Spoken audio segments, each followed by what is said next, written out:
my name is Gabe Zollner. You know the biggest problem that this administration has?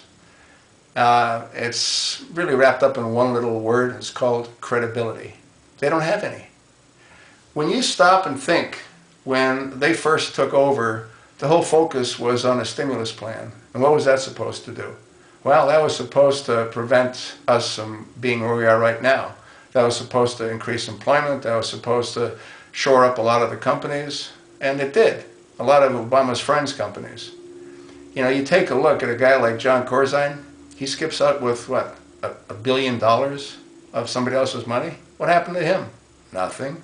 Well, he was a senator, you know. They're sort of immune. They get a slap.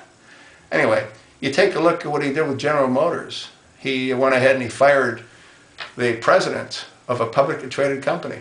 And then he went ahead and he took advantage of all the real investors in that company because he gave a lot of that company away to the employees, to the unions. They still own a great deal of General Motors. They also own a certain percentage of Chrysler. He would have gone after Ford, but Ford didn't bite. They didn't take advantage of the money he was throwing around. You take a look at the immigration reform and the DREAM Act, and he just does whatever he wants whenever he wants. He doesn't have any regard for the Constitution. He just works around it. That's one of the reasons I think he took constitutional law, to know how to take advantage of it. You take a look at what happened in Benghazi. I mean, the cover-up was insane. Why would they cover that up the way they tried to cover it up? Well, now we're supposed to hear from Hillary. What can she say that we already don't know? It's all on videotape. It'll be entertaining to see her squirm. You know what's really disgusting is this most recent horrific event that took place in Newtown, Connecticut.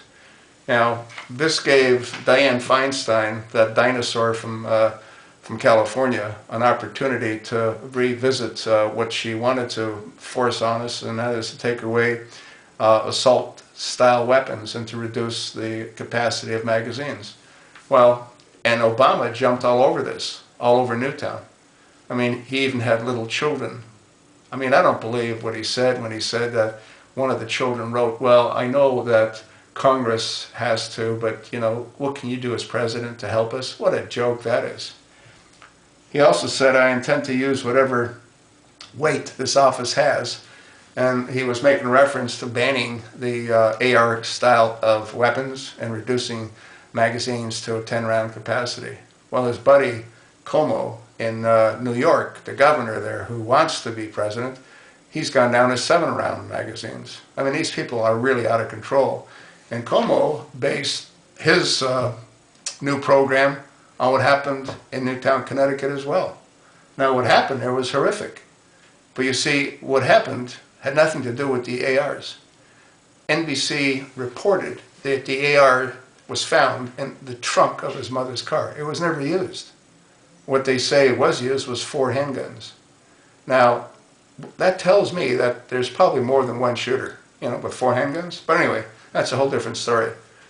But you see, they're using what happened in Newtown as justification to take away our Second Amendment rights as far as those kind of weapons are concerned. The weapon had nothing to do with anything. And this is exactly why this administration has the difficulties that it has, because it has no credibility. They divert, distract, to deceive.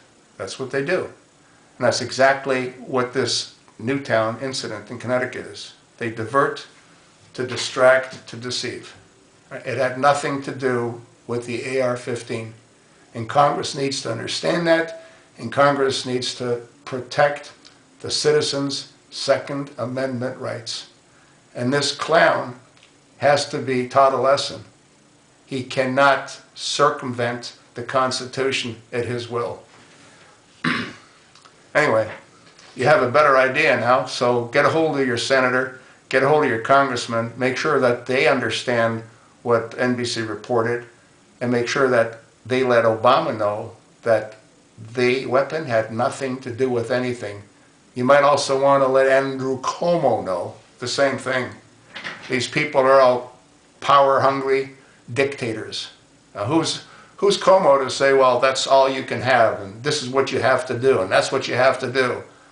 They're all the same. Once they get the power, it goes to their head, like it has in Obama's case.